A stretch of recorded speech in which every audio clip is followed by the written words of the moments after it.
Hey everybody, welcome back to 10% True. Just before you get stuck into this episode, I wanted to let you know that in 2024, I'm going to be republishing my book, Red Eagle's America's Secret MiGs. That's the story of the 4477th Test and Evaluation Squadron and the program Constant Peg that exposed American fighter aircrew to secretly acquired and operated MiGs in the Nevada desert in the 1970s and 1980s.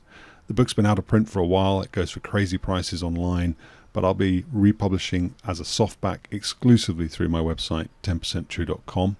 If you're thinking about supporting the channel, or you'd like to buy the book for yourself or even as a gift, please do go and place a pre-order. I'll put a link in the description. All pre-orders are going to be 25% off, and I'll make sure I personally inscribe and sign your copy for you. Anyway, that's the plug for the book. I'll let you get back on with enjoying this episode. Take care. Did you drop just dumb bombs then, or were you training with LGBs at this? Did you go on to train with LGBs the night? Do you know what? I never did an LGB in the whole of my tour. We carried dummy LGB seeker heads and stuff. So I did a couple of those things, but we weren't dropping stuff. We were just simulating dropping, which did nothing for me. We did lots of practice bombing with the 26-pound bombs. That's like they might as well describe it as it's like a mad dog shitting. You know, they go all over the place because they're not ballistically sound. And we used to have a second part of my tour. I was on a reserve unit. The boss of our reserve group is a very, very well-known and well-loved Marine. But he was a proper fighter pilot. So before going out for a bombing trip, practice bombing trip, he'd take a pair of bloody grips and he'd bend the fins on other people's bombs because there was always a bit of competition with the stuff. Always a bit of competition. He'd bend the bomb so that he'd always win. And you just think, bloody hell, this is brilliant, you know that.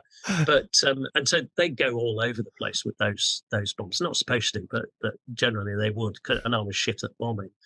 But when you dropped a big one, so I dropped a lot of inert 500-pounders. They're coloured blue. They've got no warhead in them, but they behave like a 500-pounder. So they're quite accurate. They go where you drop them. And then, but I did more live than inert. Oh God, we dropped. We had a surge ops 3 weeks, I think it was.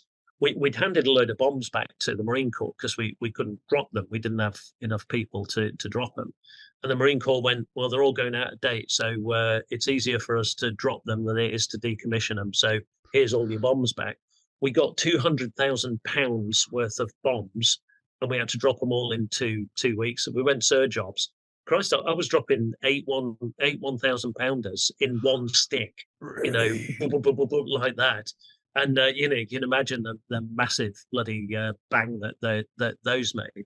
So that was interesting. Yeah, I did a lot of live dropping, but not what you would call special weapons. So things like I didn't drop an LGB. I didn't drop a JDAM. I didn't drop a walleye. Rock eyes. They still had cluster bombs in those days, so I didn't manage to get that. I watched somebody drop napalm. My God, that was something else. But I didn't. I only did, you know, what you would call traditional bombs, I suppose. And shot a couple of AIM-9s as well. Oh, did you? Okay. Yeah, and lots of bullets in the gun. So you got to Wessex for that? Do you go to Egland to shoot the AIM-9s? Or does No, we did it over the Pacific. Did you? We just picked a training area over the Pacific. This is, oh God, I adore the Marines. I adore the Marines for the way that they just crack on and do stuff. We launched one guy who had a rail full of parachute flares, sent him off to one end of the range. He goes across and drops a parachute flare, and we're all raging in at just under the MAC to fire AIM-9s at this parachute flare.